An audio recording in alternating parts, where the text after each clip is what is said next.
dari rangkaian seri menatap masa depan, berjalan bersama Tuhan. Amin. Mari Bapak Ibu buka Alkitab saudara dalam 2 Korintus pasal yang kelima.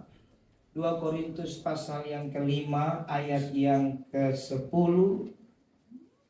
2 Korintus pasal yang kelima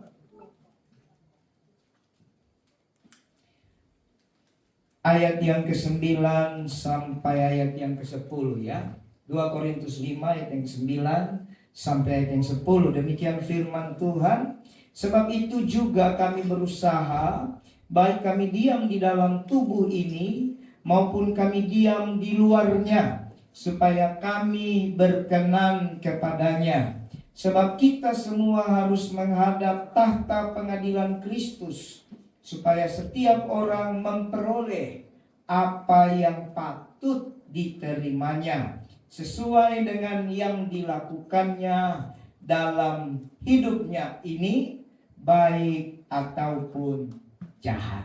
Amin. Saya baca sekali lagi supaya tertanam di hati saudara.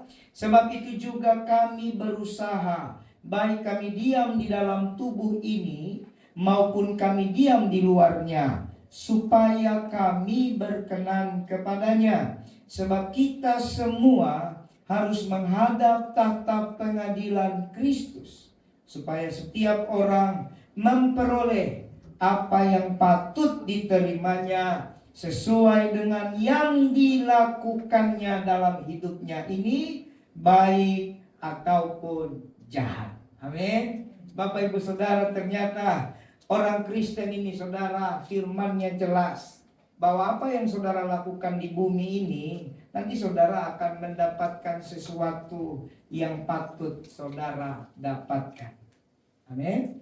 Jadi jangan kita menjadi Kristen yang terbuai ya, hanya berbicara tentang makan, minum, pakai, keberhasilan. Jangan lupa saudara bahwa Alkitab berkata ada usaha yang kita lakukan ya.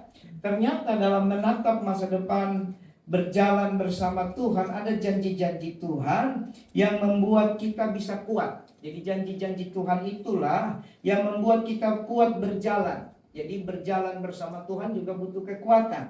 Amin. Nah, apalagi sesuai dengan ayat ini, kita akan menghadapi tahta. Lihat ya, tahta pengadilan Kristus. Ya, pernah nonton sidang-sidang pengadilan di televisi, atau mungkin pernah saudara lihat langsung? Saya pernah lihat persidangan langsung, saudara. Itu memang mencekam. Ya, padahal itu cuma persidangan duniawi ya, masalah perdata pidana. Saya pernah beberapa kali hadir di persidangan langsung. Suasana itu sangat mencekam. Apalagi tahta pengadilan Kristus.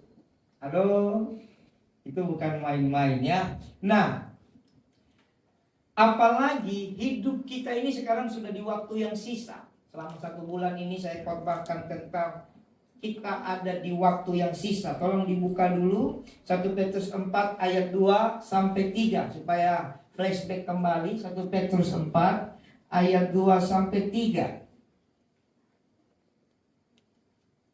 Sudah? 1 Petrus 4 ayat 2 sampai 3.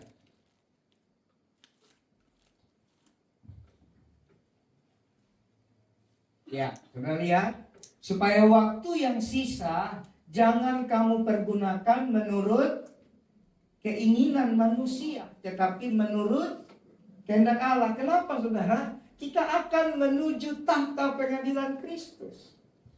Halo? Ngeri ya? Ayat 3, coba ayat 3.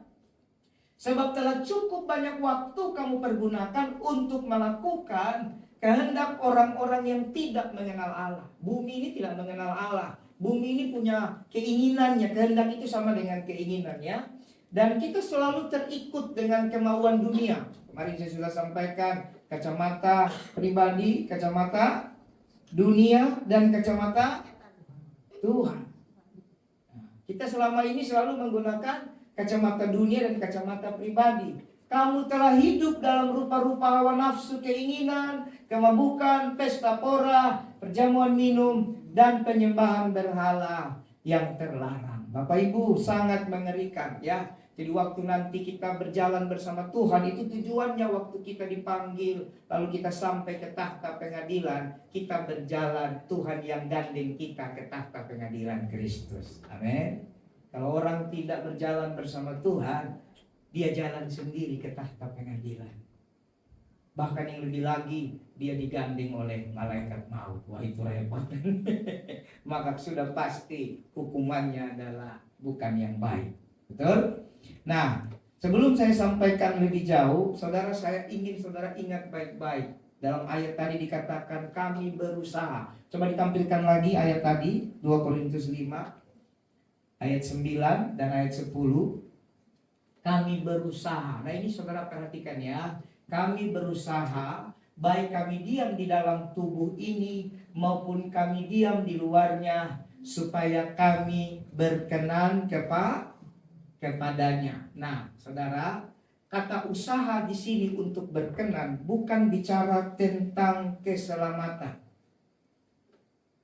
Karena keselamatan adalah pemberian Allah dengan cuma-cuma. Katakan amin.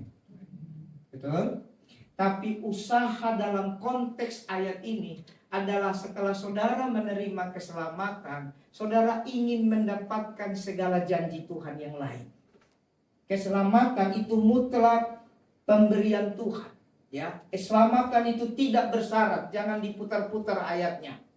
Asal saudara terima Yesus, saudara selamat. Amin. Tapi di dalam Alkitab ada firman yang berkata upah. Bilang temannya upah. Reward. Bilang temannya reward. Pahala. Nah, keselamatan tidak bersyarat. Syaratnya cuma terima Yesus. Tapi upah itu bersyarat. Nah, Anda mau jadi orang Kristen yang penting selamat, lalu tidak mendapat semua janji Tuhan di Alkitab, tidak mendapat upah? Oh, saya tidak mau. Saya mau karena saya sudah selamat, saya juga mendapat upah. Siapa yang mau dapat upah? Nah, selamat karena kasih karunia. Tuhan yang datang dari surga. Tuhan yang berjuang supaya kamu selamat. Dia berikan tubuhnya, darahnya, namanya, kuasanya. Dia berikan bagi kita. Tapi untuk mendapat janji atau upah ada syaratnya. Halo? Makanya dikatakan syaratnya apa? Kita harus berusaha. Nah, untuk apa? Berkenan kepada. Jadi sepanjang hidup jadi Kristen itu ada usaha. Akulah pokok anggur yang benar, Bapakkulah usahanya. Tuhan saja berusaha kok supaya kita berbuah. Masa kita tidak mau berbuah? Saudara lihat ini. Berbuahlah karena kamu sudah berubah. Berbuah itu adalah usaha kita untuk mendapat upah dari Tuhan. Amin. Amin enggak? Nah, saudara lihat. Buka dulu Efesus 2 ayat 8 sampai 9 supaya ingat kembali saudara. Efesus 2 ayat 8 sampai 9. Sebab karena kasih karunia kamu diselamatkan oleh iman. Iman itu pemberian Allah, ya. Itu bukan hasil usahamu, tapi pemberian Allah. Itu bukan hasil pekerjaanmu. Jangan ada orang yang memegahkan diri. Jadi waktu kita berusaha berkenan bukan untuk selamat. Halo? Kita berusaha berkenan karena kita tahu baik kita selamat atau tidak selamat. Tadi dikatakan baik kita baik atau jahat, kita akan menghadap takhta pengadilan. Jangan saudara pikir karena sudah selamat tidak masuk takhta pengadilan. Jangan salah pengajaran. Anda sudah selamat tapi Anda masuk takhta pengadilan juga. Halo? Ini saya agak bingung, banyak orang Kristen nih, oh yang penting selamat, dia lupa ada takhta pengadilan. Tua-tua saja yang 144.000 itu menghadap takhta pengadilan. pengadilan Kristus yang tidak bernoda, tidak tercemar, tidak ada dosanya, masuk takhta pengadilan. Apalagi kita yang ribuan jutaan miliaran orang ini. Jadi selamat supaya waktu masuk takhta pengadilan Kristus kita punya sang juru selamat, pembela. Betul? Di mana Tuhan adalah hakimnya, tapi kita punya Yesus pembelanya. Nanti begitu dibilang, "Oi, taruh namanya siapa? Santo." Nah, Santo, kau ini luar biasa nakalnya. Dibuka semua kitab, betul nggak? Waduh, ternyata tidak ada satu dosa pun yang dia belum lakukan. Semua dosa dulu sudah dilakukan sama si Santo. Tapi pas dibuka, ternyata dia pegang, Yesus pegang dia. Dilihat ada tanda darah Yesus. Oh, ternyata dia sudah bertobat. Amin. Lalu setelah bertobat, dia, oh, sudah bertobat tapi masih sering bikin dosa. Oh, tapi nanti dia bertobat lagi. Sampai dia mengalami kepenuhan Roh Kudus. Oke, selamat. Amin. Dia dapat upah. Tapi ada orang berbuat baik. Sepanjang hidupnya baik. Dia melakukan semua yang baik bagi manusia, baik bagi orang, menyenangkan semua. Tapi waktu masuk takhta pengadilan, tidak ada yang gandeng dia. Dia tidak bawa pembela. Dia tidak bawa pengacara. Dia tidak bawa juru selamat. Dia tidak punya tanda darah Yesus. Kira-kira di takhta pengadilan Kristus selamat nggak? Tidak. Halo? Perhatikan. Oke, ini tadi ya. Baik ataupun jahat. Ini. Kelihatan ya? Nah, setiap orang memperoleh apa yang patut diterimanya sesuai yang dilakukannya. Berarti kenapa kita harus berusaha? Kita udah selamat. Mari kita berusaha berkenan kepada Tuhan, karena kita akan mendapat sesuatu. Kalau yang saudara lakukan sepanjang hidup bukan sesuatu yang berkenan, maka saudara juga dapat balasan. Dalam kitab Wahyu Efesus, jemaat di Efesus ya, aku akan mengambil kaki dianmu karena engkau tidak setia. Nah ini saudara. Tapi bagi yang berjalan bersama Tuhan, dia akan tetap. Harus lewati takhta pengadilan, tapi dia pasti bersama dengan Tuhan. Amin. Nah, saudara lihat, karya Tuhan itu menyelamatkan kita. Dan waktu kita berjalan bersama Tuhan, di ujung waktu kita akan menghadap tahta. Saudara lihat lagi 2 Korintus 5 ayat 10 tadi ya, sudah?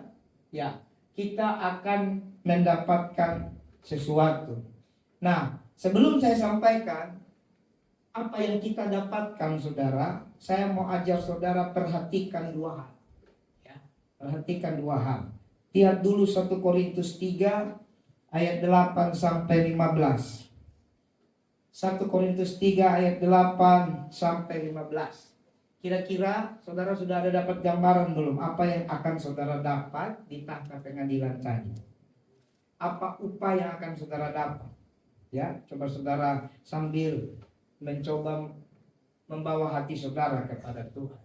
Kita lihat dulu 1 Korintus 3 ayat 8 sampai 15. Baik yang menanam maupun yang menyiram adalah sama. Jadi untuk bekerja, ya, untuk berusaha berkenan kepada Tuhan, ada orang dapat kasih karunia menanam. Kalau menurut takaran manusia, menanam lebih capek. Menurut takaran manusia, karena harus mencangkul, buang rumput, lalu tanam benih. Saya bertahun-tahun bercocok tanam, jadi saya tahu capeknya. Apalagi kalau tanahnya itu jelek, berbatu-batu. Nah, kadang kita menanam firman di tempat yang jelek. Apa itu tempat yang jelek? Orang yang hidupnya jahat, pikirannya tidak mau berubah, paradigmanya salah. Itu tanah yang jelek. Itu tanah yang berbatu-batu. Tidak bisa kita langsung kasih firman. Tidak bisa. Kita harus ajak dulu muter kemana, istilahnya begitu ya. Cabut batunya, cabut rumputnya, baru benih firman bisa ditanam. Jadi menurut pikiran manusia, menanam lebih capek, betul? Menyiram enak nggak? Enak, main air. Nah, dulu Rema masih kecil, saya sempat berkebun. Ya, dia ikut siram itu tanaman, tapi yang di pot. Kalau yang di kebun saya nggak bisa karena tidak sampai selangnya. Jadi saya palang got. Jadi saya ini main got, main air kotor. Got depan kan itu perumahan, saya tutup pakai batu, saya ambil pakai ember, saya siram. Jadi air got itu sekalian pupuk. Lumayan aromanya menarik juga. Tapi sayurnya bagus, jagungnya bagus, singkongnya bagus, kacangnya bagus, pisangnya bagus. Semua yang saya tanam bagus, saudara. Sekarang dapat rumah, tidak ada tanah, saya potong juga. Jadi nggak bisa menanam. Menyiram lebih enak. Kalau menanam itu, pikiran kita lebih capek. Tetapi yang kita bilang sama. Karena ini bukan bicara berkebun di dunia. Ini bicara di kebun anggur. Ini bicara bekerja untuk menyenangkan Tuhan. Baik saudara berlelah-lelah ataupun saudara kayaknya pekerjaannya biasa dalam pelayanan, upahnya sama. Ya. Dan masing-masing akan menerima upahnya sesuai dengan pekerjaannya sendiri. Sekarang saudara mulai renung-renungkan. Oh, berarti saya harus kerja ini di kebun anggurnya Tuhan. Lihat lagi ayat 9. Ayat 9. Karena kami adalah kawan sekerja Allah, yang melayani dengan senang, yang melayani dengan berat, semua kawan sekerja Tuhan. Jadi tidak ada yang boleh saling menghina, saling merendahkan, yang ada saling menguatkan. Amin. Kamu adalah ladang Allah. Nah, jiwa-jiwa itu ladang Allah, bangunannya Allah. Ayat 10. Sesuai dengan kasih karunia yang dianugerahkan kepadaku, aku sebagai seorang ahli bangunan yang cakap telah meletakkan dasar. Ternyata kami, Paulus itu mewakili hamba-hamba Tuhan. Hamba-hamba Tuhan itu ahli bangunan dan harus cakap. Makanya saudara perhatikan kepada siapa saudara bertumbuh. Jangan sekedar karena gedungnya keren, semuanya keren. Anda membutuhkan ahli bangunan yang cakap. Saya rumah kemarin pergumulan. Sampai hari ini belum selesai. Cuma puji Tuhan belum hujan. Sudah panggil lagi 2 tukang baru. Ternyata tukang pertama sudah habis berjuta-juta. Hujan sore, banjir lebih parah, bocor. 2 hari dia kerja, saya bilang, Pak, Bapak tidak bisa berhenti sudah. Dalam hati saya sudah rugi. Cari lagi tukang yang berikutnya. Dia kerja 2 hari. Disiram pakai ember, oh tidak bocor. Ternyata kekuatan Tuhan sama kekuatan manusia berbeda. Pak, lihat ya, saya ikut naik ke atas. Saya siram pakai ember besar nih, ember dia pakai 2 ember, disiram. Gak bocor kan Pak? Oh iya gak bocor, puji Tuhan. Besoknya hujan, bocor lebih parah lagi, pindah bocornya. Waduh, sudah habis berjuta, 2-3 kali lipat dari yang pertama. Uang saya sudah tidak ada lagi. Pak, berhenti dulu. Bingung saudara. Mengurus, jadi sama tukang yang katanya bisa, tapi kalau tidak cakap, rusak bangunan. Kalau Anda mendengar firman kepada ahli firman, hamba-hamba Tuhan yang Alkitab berkata ahli bangunan, tapi tidak cakap, habis hidupmu nanti. Habis rohanimu nanti. Halo? Kalau Anda hanya ketemu ahli bangunan yang cuma pintar ngecat. Cat itu kan biar cantik kan? Finishing. Padahal dalam sudah keropos, batu batanya sudah retak-retak. Reng-rengnya apa? Reng, ada reng di dalam plafon itu.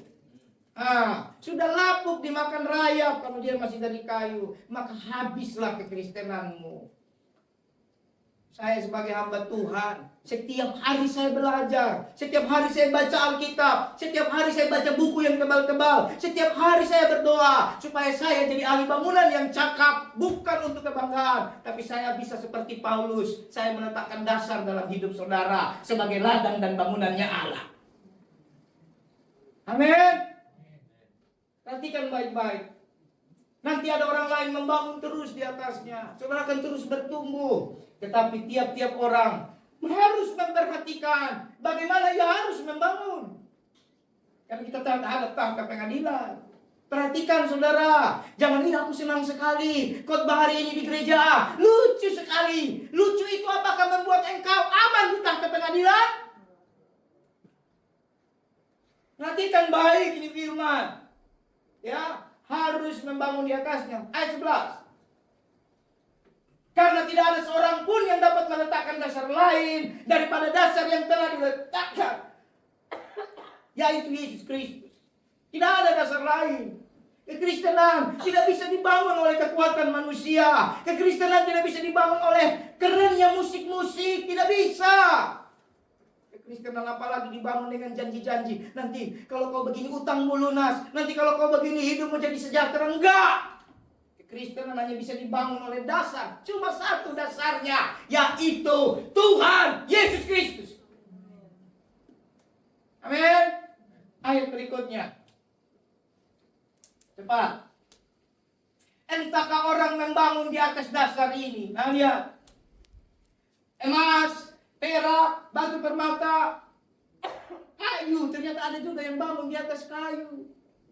Kita lihat ya, mulai dari yang terbaik emas, kuat itu, dibakar bagaimanapun dia tetap emas. Nilainya mahal. Amin. Kemudian ada perak, dibakar bagaimanapun tetap perak. Nilainya mahal sekalipun tidak semahal emas. Tapi perak dibakar tetap perak. Amin. Batu permata. Batu permata dibakar, rusak modelnya. Tapi kalau nggak dipecahkan tetap batu. Kayu. Nah, kayu dibakar. Selesailah. Tapi kayu dibakar masih lama. Tapi kalau rumput kering cepat. Kena api langsung hangus. Betul? Apalagi jerami. Angin panas saja bisa bakar jerami. Kalau ada orang Kristen baru disinggung sedikit, gak mau ke gereja, itu jerami. Ya kan? Padahal pendetanya lagi konsentrasi khotbah. Untuk semua orang, tidak ada singgung-singgung bilang, Pak Pendeta lagi singgung saya, itu jerami. Kita di GBI Bukit Rema harus jadi Kristen yang dewasa. Karena akan menghadap tahta pengadilan Kristus. Ngapain juga pendeta singgung orang? Kurang kerjaan apa? Kalau yang model rumput kering, 2 kali dia baru tersinggung. Kalau 1 kali jerami, kalau 2 kali rumput kering. Kalau kayu, mungkin 10 kali. Udah kutahan ini Pak. Setiap bulan Bapak khotbah singgung saya. Itu kayu. Tuh, tersinggung sama temannya. Nggak boleh begitu ya. Ayat 13. 13, cepat. Sekali kelak. Nah ini, Anda boleh menghakimi temanmu. Sekalipun Alkitab boleh bilang tidak boleh menghakimi. Tapi kan kita yang tahu hati kita. Betul nggak? Bisa diam-diam kita hakimi orang, kita benci sama orang, kita nggak suka sama orang, bisa. Anda tidak suka pendetamu, bisa. Sekalipun Tuhan bilang tidak boleh, tapi bisa kan? Kan tersembunyi di hati pikiran kita. Tapi ingat ada firman, sekali kelak pekerjaan Anda akan nampak. Nggak ada yang tersembunyi nanti. Nampak loh, karena hari Tuhan akan menyatakannya. Saya tidak mau jadi Kristen yang kalau kita hanya cuma mau enak-enak, apa bedanya kita dengan agama dunia? Kekristenan bukan agama karena dia tidak datang dari bumi. Hanya oleh karena aturan dunialah semua pengikut Kristus disebut Kristen. Betul nggak? Tapi Yesus tidak datang dari bumi, datang dari surga. Turun ke bumi. Jadi jangan kita menjadikan kemuliaan yang hebat itu hanya sebatas agama. Tidak mau doa, tidak mau baca Alkitab. Yang penting ke gereja. Itu agama. Halo? Hari Tuhan akan menyatakannya. Sebab ia akan nampak dengan api. Minggu lalu saya sudah katakan bahwa penghakiman akhir zaman tidak lagi pakai air bah. Kenapa? Karena Tuhan sudah berjanji. Aku tidak akan menghancurkan bumi lagi pakai air. Maka tidak akan ada. Jadi jangan terlalu takut tsunami. Halo. Hari zaman, akhir zaman, yang datang itu belerang api dari langit. Betul ya? Kalau ada tsunami itu tanda-tanda. Memang Alkitab bilang tanda-tanda. Tapi kehancuran nanti lewat api. Halo. Lewat api, jangan main-main saudara. Dan bagaimana pekerjaan masing-masing orang akan diuji oleh api itu. Baik api yang lewat pencobaan yang kita alami menuju tahta, ataupun nanti waktu kehancuran langit dan bumi yang lama ini, semua lewat api. 14. Jika pekerjaan yang dibangun seseorang tahan uji. Nah,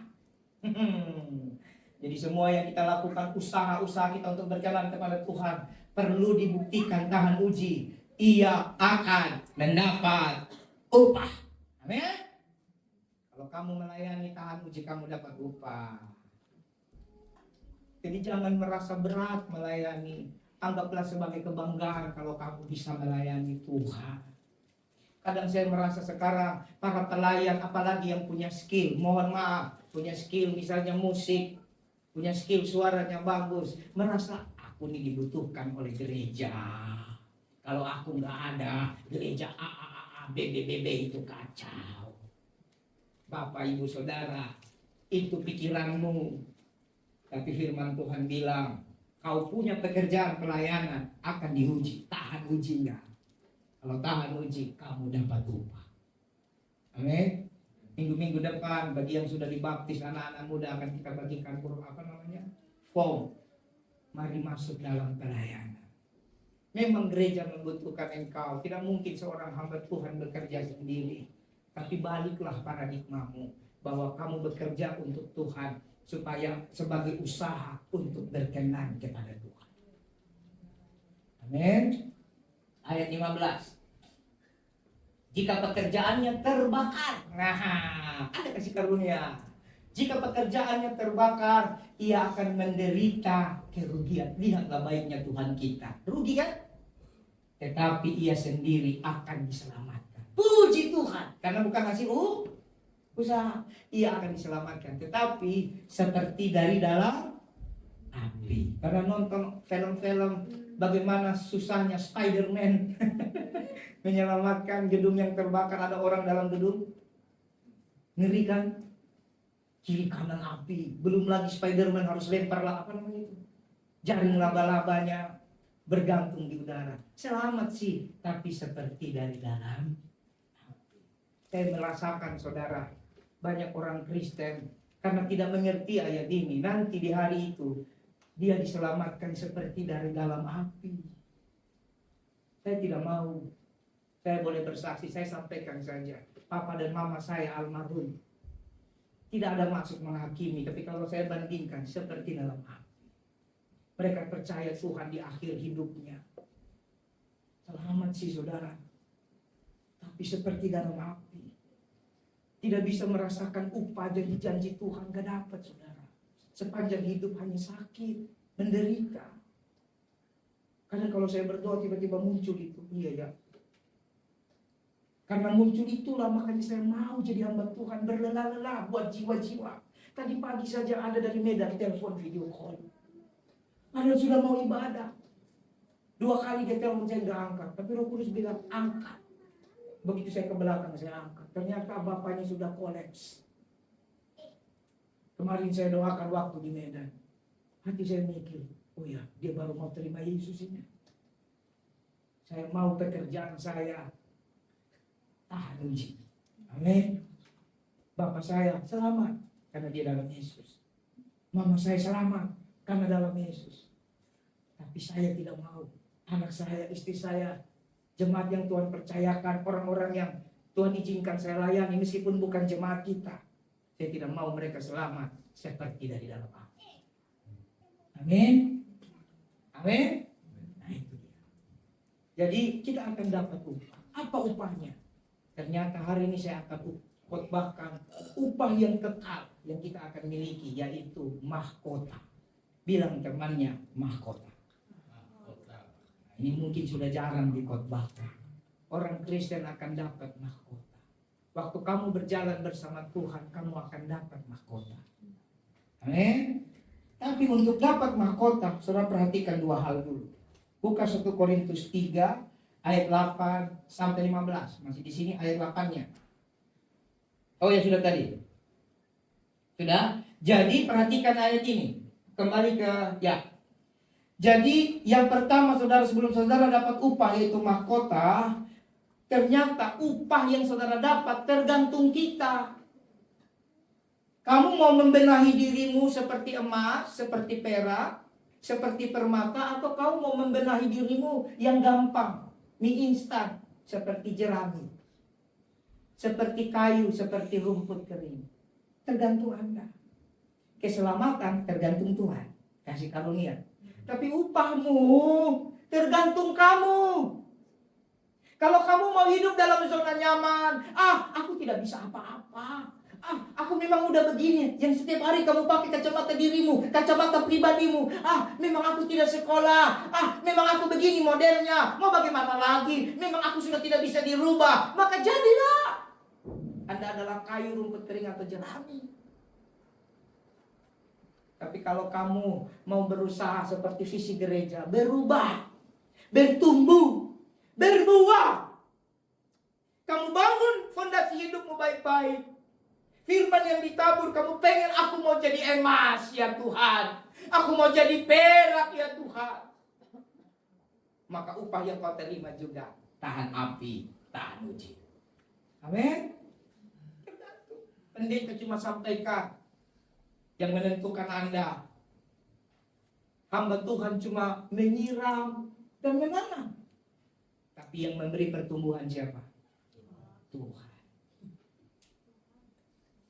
Hamba Tuhan menyiram dan menanam. Tapi kamulah yang menentukan kamu mau jadi emas atau mau jadi jerami. Halo? Yang kedua, buka dulu dalam 1 Yohanes 2 ayat 28.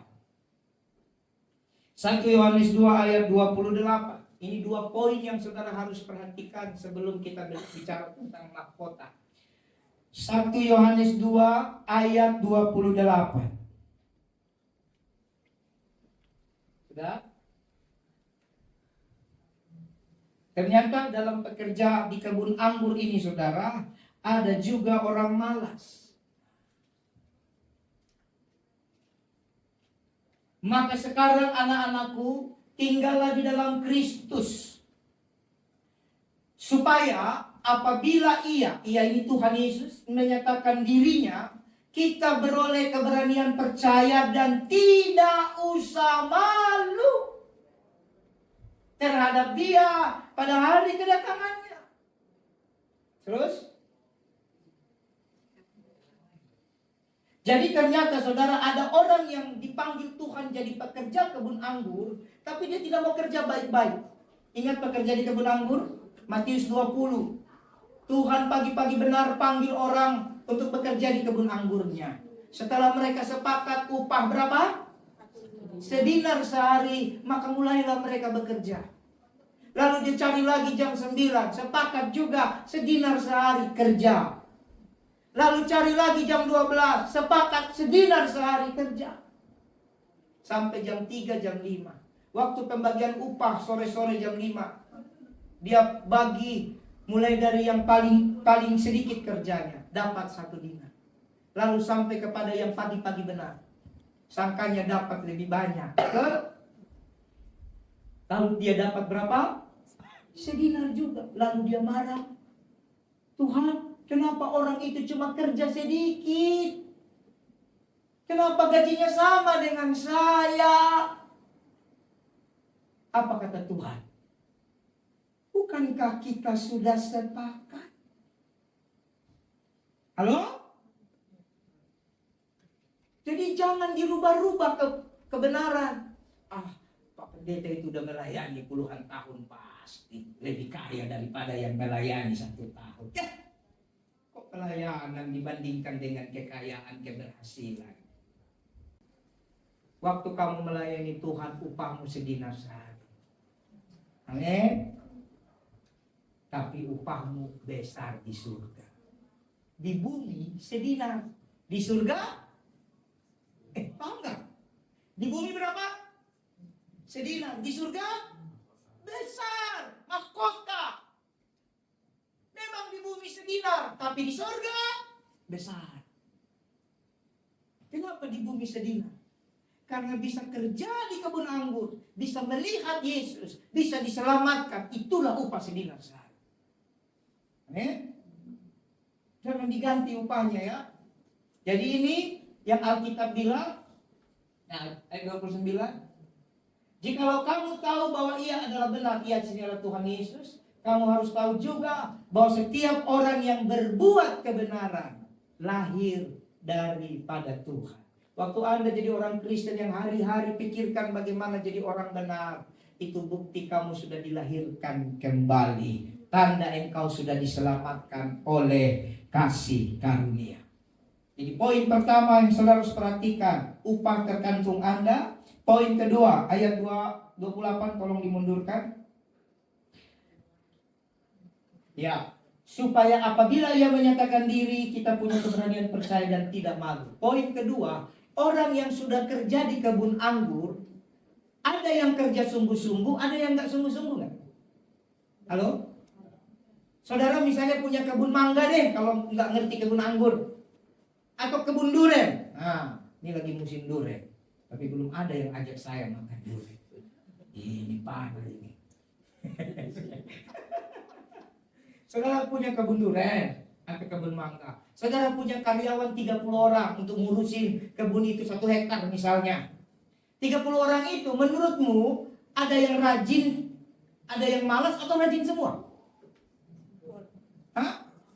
Campur. Ada yang rajin, ada yang malas. Tapi ayatnya, yang malas nanti malu.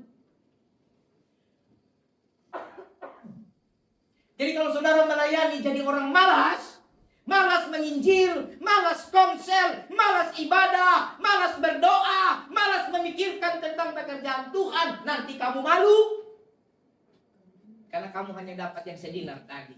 Kira-kira waktu dia kerja malas-malasan dapat gaji nggak? Dapat, tapi malu. Saya tidak mau jadi orang malu. Saya mau jadi orang yang bangga. Amin. Jadi orang Kristen mulai pikirkan pelayanan, mulai pikirkan bagaimana kamu berkenan sama Tuhan. Saya agak sedih memikirkan banyak orang spirit penginjilan sudah tidak ada. Spirit saling menguatkan di komsel semakin kurang. Komsel boleh banyak. Di gereja-gereja yang lain komselnya banyak.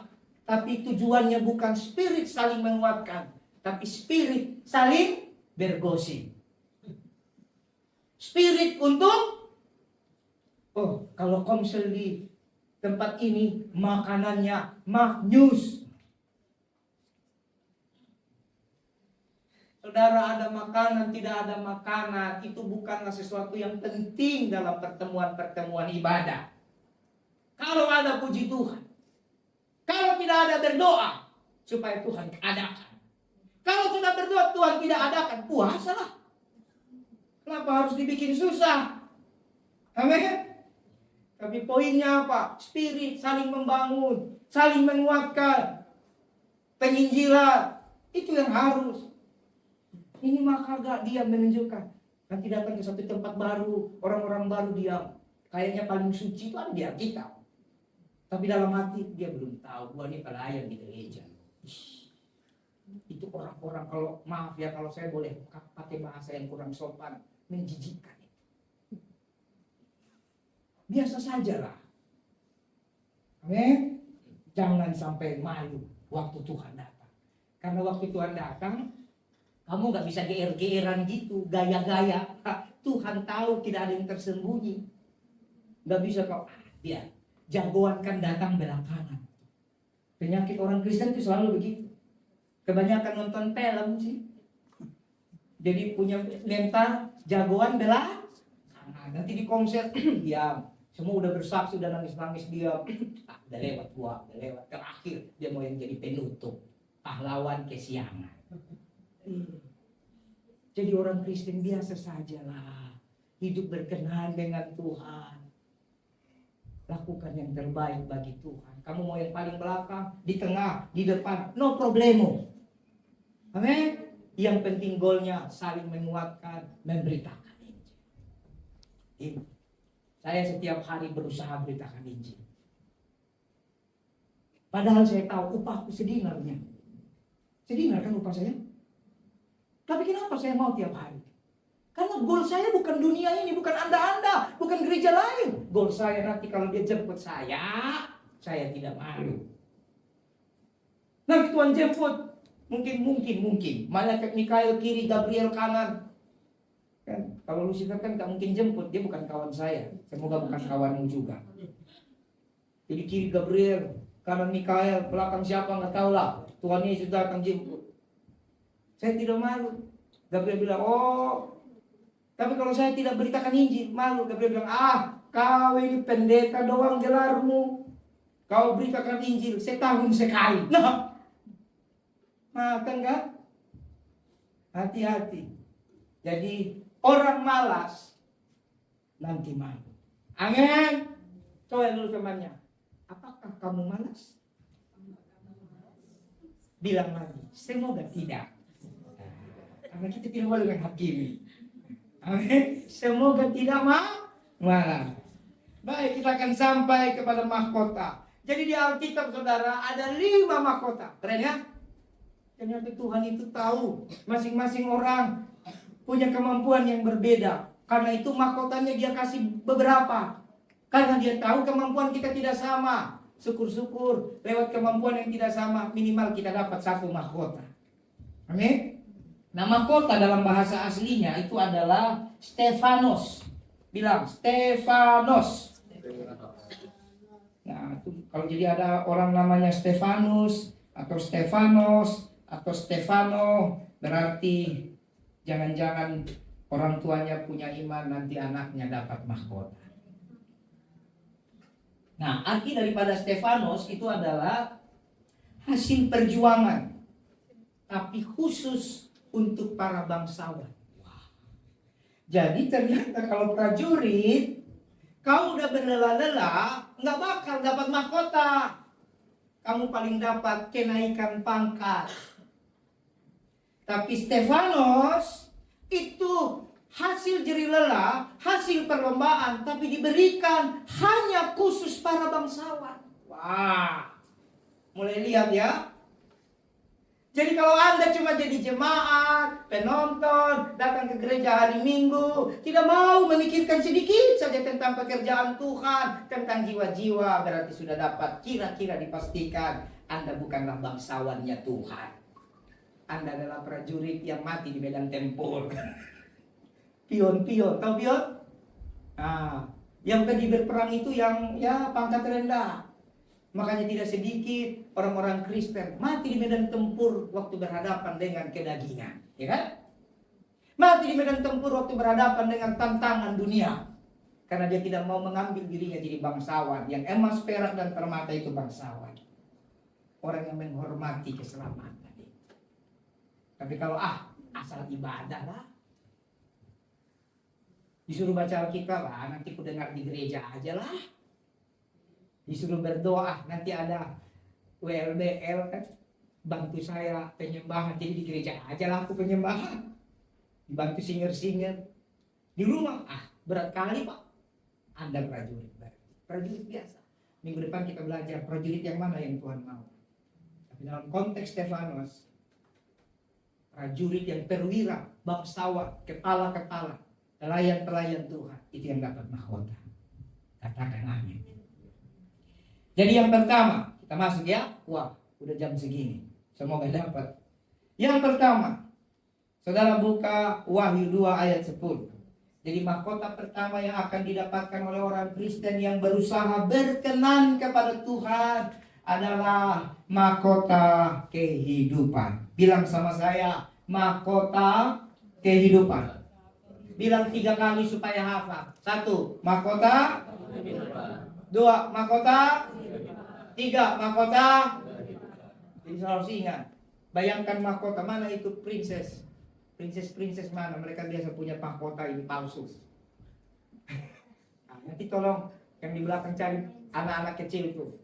Panggil supaya mereka, saudara dapat bayangan nanti mahkota itu di mana. Ya. Jadi mahkota kehidupan. Kita baca ayatnya. Jangan takut terhadap apa yang harus engkau derita. Nah, coba garis bawahi kata derita. Berarti orang yang mau dapat mahkota kehidupan, dia tidak akan jauh dari yang namanya derita. Halo?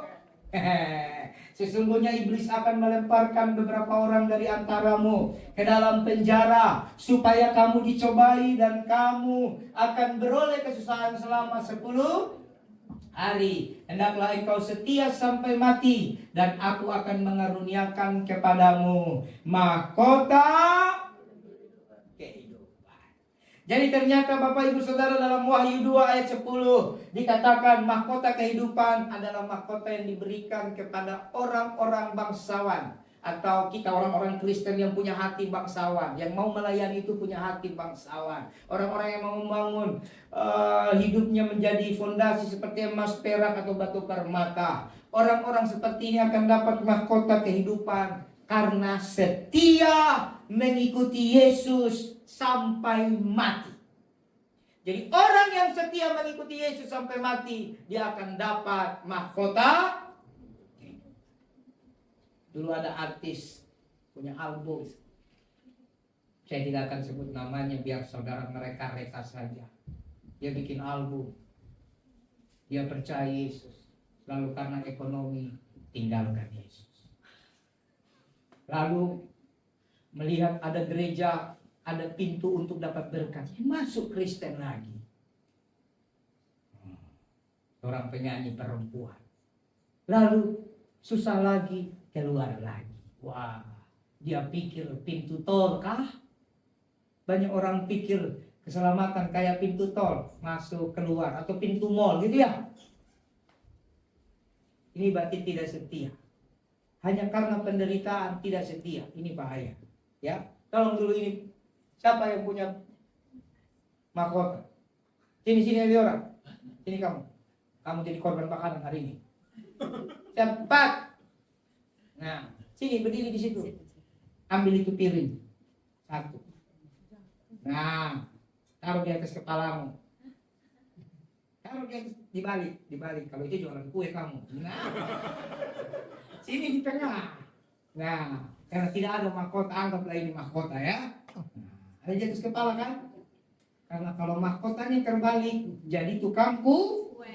Coba balik nak. Nah, orang yang pikirannya bukan pekerjaan Tuhan, ini jadi Kristen tukang kue. Yang pikirannya cuma berkat, dan berkat. Tukang kue. Tukang kue tidak salah, itu pekerjaan yang bagus. Tapi kalau jadi imam, itu tidak bagus. Karena bukan itu janji Tuhan. Amin. Coba dibalik. Kalau kebenarannya benar, baliklah. Nah, jadilah mahkota. Oke. Pak, kembalikan itu mahkota palsunya. Duduk di situ, jangan lari-lari. Nah, itu kan. Hati-hati itu rumput kering. Bahaya itu kalau jadi rumput kering. Wah, repot. Nah, ya. Jadi mahkota itu di kepala. Kenapa mahkota di kepala? Alkitab bilang dalam Efesus pasal 6, kenakanlah ketopong keselamatan.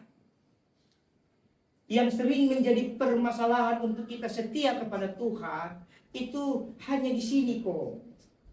Ketopong itu melindungi kepala. Itu adalah bagian dari senjata peperangan rohani. Supaya kita menang, supaya kita bisa setia dari pencobaan-pencobaan yang datang, saudara. Pikiran ini harus dipersenjatai, harus dilindungi, bahwa waktu pikiran ini bersih, dia akan dapat mahkota.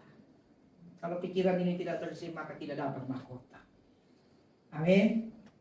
Nah, saya catat di sini, saudara, mahkota kehidupan akan saudara dapat kalau saudara setia sampai mati mengikuti Yesus. Meskipun kita akan masuk dalam penjara. Dalam konteks ini penjara beneran, tapi ada konteks penjara secara rohani.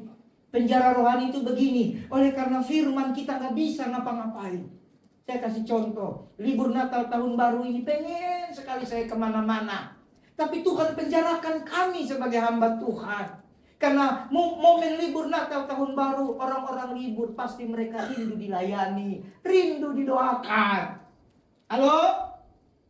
Pikiran saya pengen jalan-jalan, tapi kan saya harus melewati penjara itu. Itu penjara rohani. Demi apa? Injil diberitakan. Amin. Orang-orang dipulihkan. Sampai Eliora berapa hari lalu itu ngomong, "Papi, capek aku kok pelayanan terus, tinggalkan saja aku di rumah."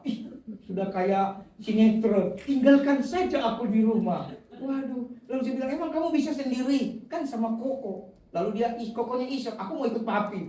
Ya udah, tinggalin aja makanan sama remote TV. Anak-anak itu.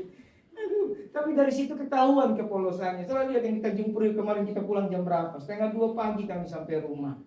Itu lebih capek mereka. Karena pagi sekolah kan. Dan kita diizinkan di penjara, saudara. Tapi kalau saudara melihatnya pakai kacamata manusia, saudara tidak suka cita. Apalagi pakai kacamata dunia. Tapi kalau lihat pakai kacamata firman, suka cita. Amin. Jalan-jalan kan bisa kapan saja. Amin. Yang penting ada cuannya gitu. Yang penting ada apa? Hepeng. Kau sudah atur, nanti aku mau liburan hari tanggal sekian sampai sekian. Ini kan libur panjang juga ya. Dan ada hepeng, selesai kau. Nggak jadi juga. Mendingan nggak usah direncanakan, ada hepengnya. Wah, itu lebih enak. Udah mulai senyum anak-anak muda. Kemana kita ya? Lalu ayamnya bilang, "Nggak ada duit, belum cair." Kasih ya. Halo? Paham ya? Jadi kadang kita di penjara, terus apa? Dicobai dan beroleh kesusahan. Untuk menguji kesetiaan, itu waktu kamu mengalami kesusahan. Kamu tidak bisa dibilang setia kalau semua yang kamu jalani baik-baik saja. Uangmu aman, usahamu aman, pasanganmu aman, anak-anakmu aman, pekerjaanmu aman, lalu kau dibilang setia. Oh, orang setia diuji waktu dia mengalami banyak tantangan. Orang setia diuji waktu dia mengalami banyak kesusahan. Baru ketahuan dia setia. Amin. Jadi kalau hari-hari ini hidupmu mulai mengalami banyak masalah, tantangan, pergumulan, penderitaan, kesusahan, berdoa sama Tuhan. "Tuhan, aku mau belajar setia sampai kau panggil aku, karena aku rindu mendapatkan mahkota kehidupan." Jangan karena kesusahan buru-buru cari jalan pintas, cari jalan keluar yang bukan dari firman, pergi ke dukun, pergi ke orang pintar. Betul kan? Cinta ditolak, dukun bertindak. Kalau orang Kristen beda, tanya istriku. Cinta ditolak, doa bekerja. Doa bertindak, bukan dukun. Anak-anak muda yang masih punya tantangan dalam cinta, mungkin orang tua tolak. Jangan cari dukun, cari Tuhan. Cinta ditolak, doa bertindak. Amin. Tepuk tangan dulu buat doa. Ini lesu-lesu ketahuan malas berdoa semua. Halo? Tahun 2025 tidak ada yang malas berdoa. Proposal ditolak, doa bertindak. Anda yang lagi lamar kerja ditolak, doa bertindak. Usahamu kayaknya lagi banyak tantangan, doa bertindak, bukan dukun yang bertindak. Itu dukun nanti diseret ke tahta. Nggak mau bang, nggak mau diseret. Kenapa? Emang setan dia. Habis hidupnya. Jangan kau andalkan kekuatanmu. Ada perjuangan, ada pergumulan, ada kesusahan. Doa yang bertindak. Ya.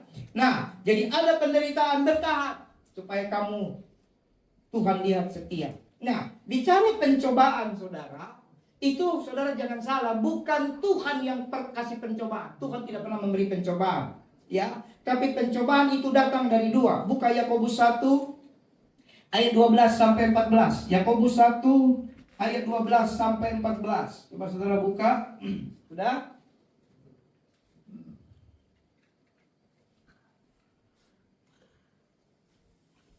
Berbahagialah orang yang bertahan dalam pencobaan, sebab apabila ia sudah tahan uji, ia akan menerima mahkota kehidupan. Lihat, yang dijanjikan Allah kepada barang siapa yang mengasihi dia. Jadi kalau ada pencobaan, saudara tahan, saudara dapat. Terus ayat 13, jadi dicatat lagi dalam Yakobus tadi.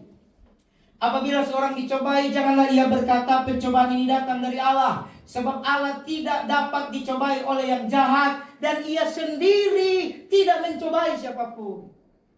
Kalau ada mungkin saudara merasa pencobaanmu berat sekali, jangan sekali-kali bilang ini pencobaan datang dari Tuhan. Tidak pernah, saudara. Dari Tuhan bukan pencobaan, dari Tuhan ujian. Beda ya. Pencobaan itu adalah tantangan untuk membuktikan kamu setia atau tidak. Tapi ujian adalah sesuatu hal yang harus kamu lewati untuk kamu naik level. Dari SMP, SD ke SMP harus ujian.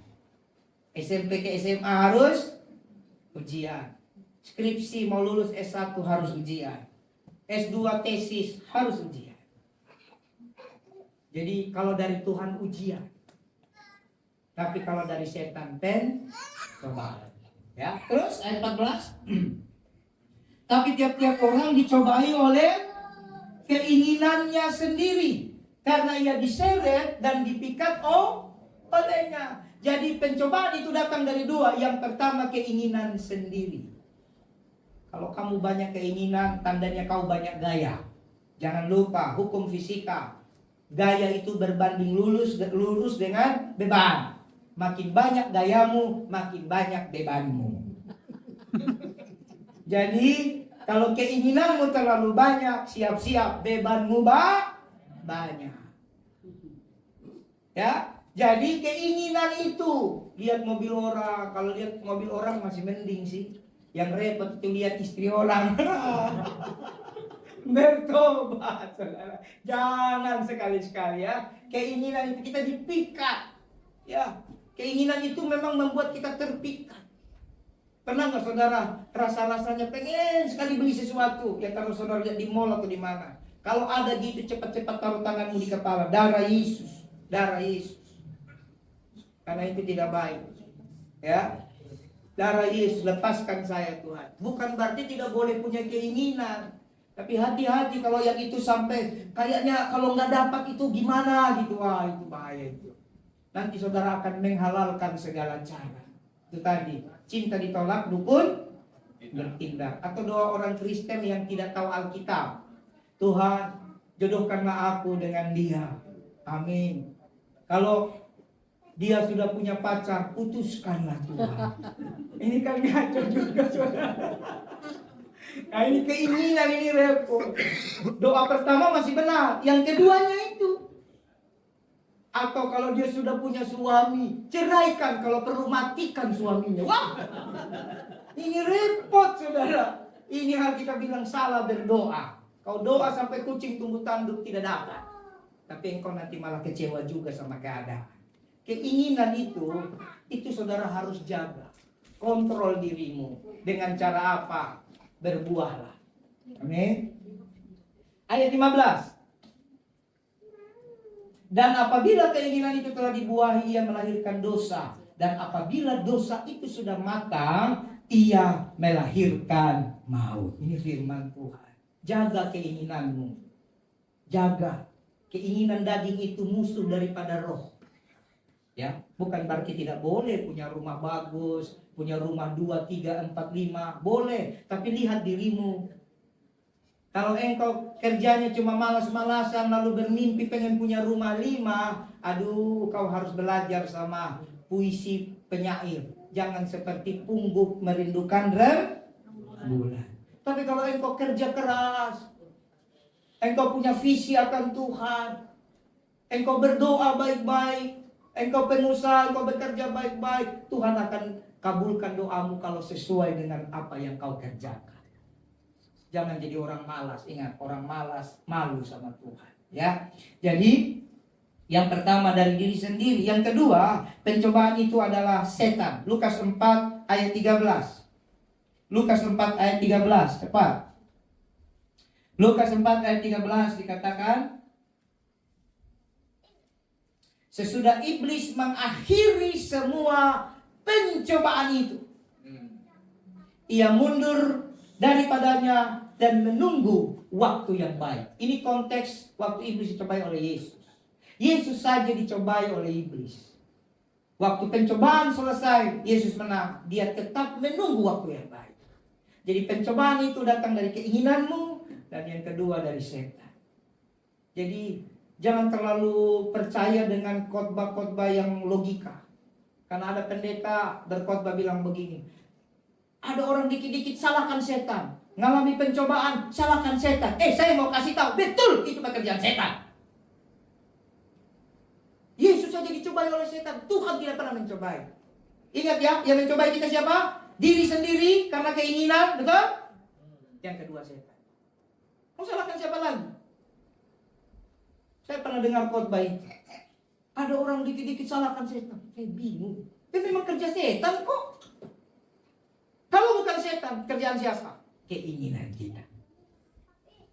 Jangan cari kambing hitam yang lain. Daripada cari kambing hitam, mendingan cari kambing guling.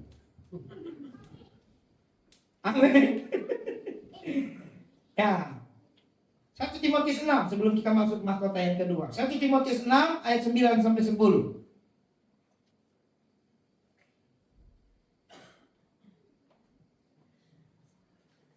1 Timotius 6 ayat 9 sampai 10. Ingat pencobaan, saudara.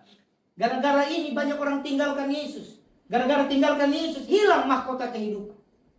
Tetapi mereka yang ingin kaya, lihat ya. Tolong jangan dipresetin ayatnya. Kaya tidak dosa. Kaya itu adalah reward kerja kerasmu. Yang menjadi masalah ingin kaya.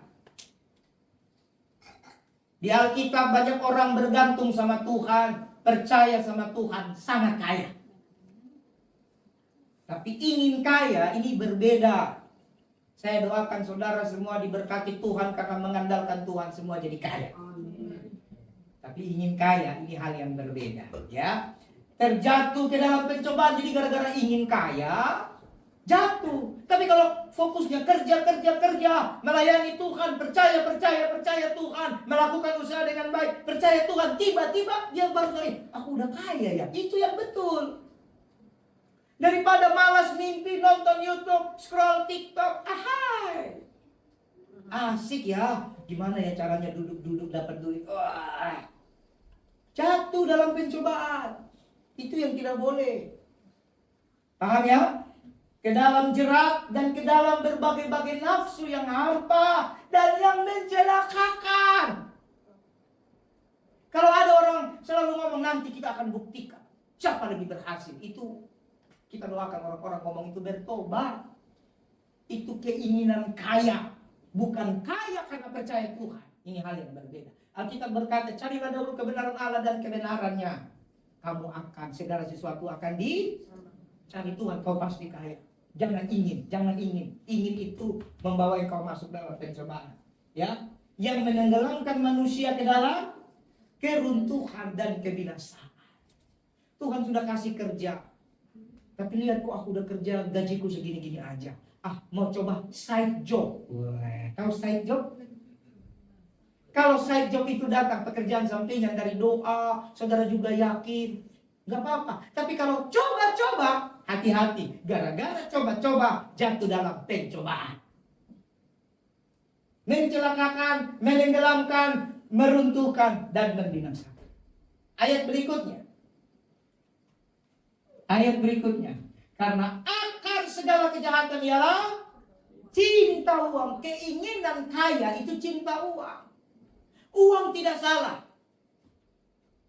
Tapi cinta akan uang itu yang salah. Paham ya? Kita semua butuh uang. Karena tidak ada pergi ke toilet. Misalnya saya pendeta, saya pergi ke toilet di pom bensin. Padahal kan gratis ya. Tapi diintimidasi kan ada kotaknya kan. Ya kan, padahal tulis toilet gratis, tapi ada kotaknya. Saya bingung mau ikut yang mana, yang gratis apa yang kotak. Bingung kan? Akhirnya terus ada orang lagi berdiri di situ, kumisnya tak putar lagi. Tambah takut kita. Kan berarti harus keluar minimal 1.000. Sekarang 1.000 nggak mau. Noceng. 2.000.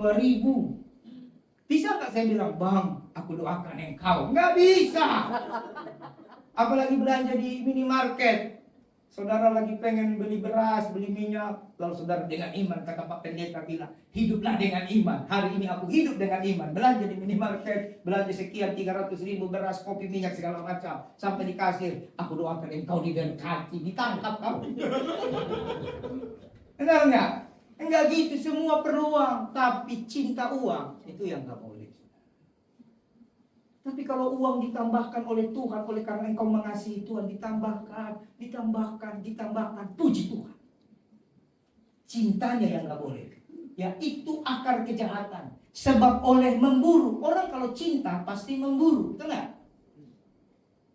Beberapa orang telah menyimpang dari iman. Lihat, menyimpang dari iman. Dan menyiksa dirinya. Ini firman loh. Kita tersiksa oleh berbagai-bagai Jadi saudara, uang tidak salah. Gereja butuh uang, pelayanan butuh uang. Sangat besar pelayanan butuh uang. Saya kemarin tanya sama istri saya, besar kali ya pengeluaran kita. Pemasukan kadang tidak sebanding, tapi karena Tuhan yang berkat. Demi apa? Demi berusaha berkenan kepada Tuhan. Jadi kalau ada konten-konten bilang gereja cari uang, pendeta cari uang, lewat firman ini saudara sadar, jangan tonton lagi. Sesungguhnya mereka yang cari uang. Kalau banyak yang nonton videonya, like and subscribe, maka mereka banyak dapat uang. Paham ya? Kadang-kadang orang bikin konten tidak bertanggung jawab. Padahal saudara, gereja itu membutuhkan biaya yang tidak sedikit. Saya kalau dipikir-pikir makin tahun makin besar tanggung jawab kita. Pribadi, rumah sendiri, gereja diberikan, cabang-cabang lagi. Berarti sudah ditambahkan seperti Alkitab bilang, yang 2 jadi 4, yang 5 dapat 10 kota. Wow. Nanti kita akan dapat lebih banyak. Amin. Saya rindu saudara nanti jadi pendeta juga banyak, pengusaha juga banyak. Yang penting untuk Tuhan. Jadi keinginan untuk kaya itu setan pakai supaya kita masuk ke dalam berbagai duka. Yang kedua, saudara, mahkota kebenaran. Jadi mahkota pertama apa? Yang kedua, mahkota kebenaran. Supaya sama ingat, kita sebut 3 kali. 1, 2 ya. Mahkota kebenaran. Mahkota kebenaran. Saudara buka 2 Timotius 4 ayat 7 dan 8. Jadi mahkota kebenaran itu diberikan bagi orang yang merindukan kedatangan Kristus. Wah, ini bisa sedikit ini yang dapat. 2 Timotius 4 ayat yang ke-7 dan ayat yang ke-8. Aku telah mengakhiri pertandingan yang baik, aku telah mencapai garis akhir, dan aku telah memelihara iman. Ayat 8. Sekarang telah tersedia bagiku mahkota kebenaran yang akan dikaruniakan kepadaku oleh Tuhan, Hakim yang adil pada harinya. Ingat, ada harinya. Jadi orang Kristen jangan terlalu pusing soal dunia. Ada harinya. Sibukkan dirimu berkenan menunggu hari itu. Tapi bukan hanya kepadaku, melainkan juga kepada semua orang yang merindukan kedatangannya. Amin.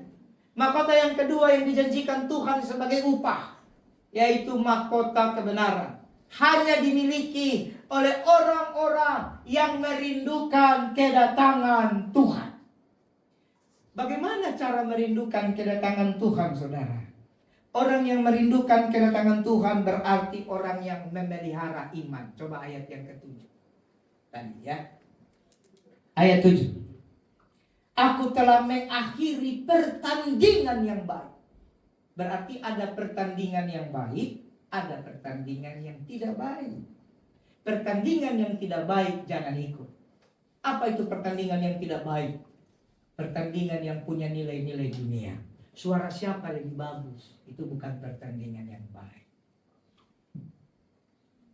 Karena kita bertanding dengan orang. Pertandingan kita bicara menghidupi iman, memelihara iman. Gereja mana lebih hebat, itu bukan pertandingan. Kalau kita dapat kasih karunia jemaatnya banyak, puji Tuhan. Jangan bertanding ke situ. Karena di tahta pengadilan tidak itu tolok ukurnya. Amin. Kalau dapat, puji Tuhan. Jangan bertanding, oh gereja sana lebih dingin dari gereja saya. Sekalian aja kau pindah ke Antartika sana. Itu bukan lebih dingin lagi, kedinginan. Amin. Orang bilang full AC, kita full AC loh. Full karpet, kita full karpet. Full musik, kita full musik loh. Full apa lagi? Full urapan, kita full urapan. Apa lagi yang kurang? Amin. Jangan dibanding-bandingkan. Karena itu bukan pertandingan yang baik. Apalagi membandingkan istri kita dengan istri orang, suami kita dengan suami orang. Rumput tetangga selalu lebih salah. Enggak. Saya ke rumah, kemana-mana saya enggak, rumput di rumah lebih hijau. Itu gara-gara kau pakai kacamata dobel. Jadi silau semuanya. Enggak, orang benar rumput rumahnya lebih hijau. Amin. Jadi tidak boleh. Bertandinglah dalam pertandingan yang baik. Apa itu? Memelihara iman. Aku telah mencapai garis akhir dan aku telah memelihara iman. Waktu kamu memelihara iman, itu tanda kamu merindukan Tuhan. Iman itu kan dasar dari yang kita harapkan dan bukti yang dari kita tidak lihat. Ibrani 11 ayat 1. Waktu kamu rindu Tuhan, datang menjemput engkau di awan-awan, pasti kamu akan jaga imanmu. Kemudian waktu kamu rindu Tuhan, pasti kamu berdoa. Jadi seorang pendoa itu orang yang merindukan kedatangan Tuhan. Jadi kalau Anda malas berdoa, kira-kira dapat mahkota kebenaran enggak? Jawab sendiri. Karena merindukan Tuhan pasti berdoa. Saya punya lagu yang dulu kalau saya nyanyi itu berjam-jam. Entah pemain musik bisa. Aku rindu mengenalmu. Kalau begitu? Mengenalmu pribadi, bukan karena semua karya dan ciptaanmu, tapi tiada ku kenal pribadi, semuanya sia-sia saja. Aku mengenalmu secara pribadi, hingga ku tahu rencanamu. Aku mengenalmu secara pribadi, lewat firman dan Roh Kudus ku kenal. Ini lagu-lagu doa. Kenal Tuhan secara pribadi. Itu yang menantikan kedatangannya. Jangan kenal Tuhan dari kata orang. Ayub pernah berkata, dulu aku mengenal engkau dari kata orang, tapi hari ini mataku melihat engkau. Amin. Mari saudara, orang yang merindukan kedatangan Tuhan, dia akan hidup dalam doa. Karena dia rindu kenal Tuhan. Setiap kali khotbah saya selalu sisipkan tentang doa. Mari berdoa. Doa itu seperti pohon yang saudara tabur. Tabungan, investasi. Kau berdoa, percayalah sekali waktu doamu pasti berbuah. Kadang kamu butuh buah karena kamu gak berdoa. Berdoa beda dengan melayani. Perhatikan ya, doa itu bergaul dengan Tuhan. Dialog orang Allah. Dialog orang dengan Allah. Bergaul. Melayani itu melakukan perintah Tuhan. Membaca firman itu bukan doa. Membaca firman menikmati berkat Tuhan. Doa merendahkan diri untuk mendekat kepada Tuhan. Orang menantikan kedatangan Tuhan, dia pasti berdoa. Amin. Jago nggak jago itu nomor sekian. Yang penting doa. Sama seperti ulang-ulang saya katakan, ngerti nggak ngerti, baca saja Alkitab. Karena kamu sedang memberi rohmu makan kebenaran firman. Halo? Memang baca tidak enjoy, apalagi doa. Oh, doa sangat tidak enjoy. Banyak tantangan waktu berdoa. Saya awal-awal berdoa, saudara, main gitar 1 kali, tereng-tereng, saya pikir udah 1 jam. Buka mata, 5 menit. Tuhan, lama kali ini. Nyanyi lagi, tereng-tereng, udah nangis air mata, gue pikir, haleluya, udah sejam. Buka, 10 menit. Lebih susah lagi doa. Tapi orang menantikan kedatangan Tuhan. Dia pelihara imannya dengan doa. Dia akan dapat mahkota kebenaran. Amin. Lalu mahkota kebenaran itu akan dapat bagi orang yang fokus pada waktu yang sisa. Jadi kita sudah bahas di depan, waktu ini waktu yang sisa. Jadi waktu yang sisa dia lakukan baik-baik. Dia lakukan perintah Tuhan. Coba buka 1 Yohanes 5 ayat 3 sampai 5. 1 Yohanes 5 ayat 3 sampai 5. Sebab inilah kasih kepada Allah. Orang yang menantikan Tuhan pasti mengasihi Tuhan. Amin. Yaitu bahwa kita menuruti perintah-perintahnya. Waktu kamu menantikan Tuhan, selama kamu di bumi, kamu akan berjuang berkenan, mengikuti perintah-perintah. Dan ayat ini saya sangat suka. Perintah-perintahnya tidak berat. Jadi tidak ada perintah Tuhan yang berat. Yang berat dirimu, otakmu yang berat, keinginanmu yang berat. Perintah Tuhan tidak berat. Dia tidak suruh kau jalan kaki 60 kilo, enggak. Dia tidak suruh kau sumbang potong kerbau sapi, enggak. Tuhan tahu kau tidak mampu potong ayam aja setahun sekali, suruh potong kerbau lagi. Dia tahu kemampuan kita. Yang disuruh cuma apa? Bacalah di Alkitab. Banyak kan cuma ibadah, doa, pujian penyembahan, beritakan Injil. Enggak berat kok. Ayat 4. Sebab semua yang lahir dari Allah mengalahkan dunia. Waktu kamu fokus di sisa akhir, waktu akhir zaman ini, saudara, untuk menantikan kedatangan Tuhan, dengan melakukan firman Allah, kamu dilahirkan dari Tuhan. Orang yang dilahirkan oleh Tuhan mengalahkan dunia.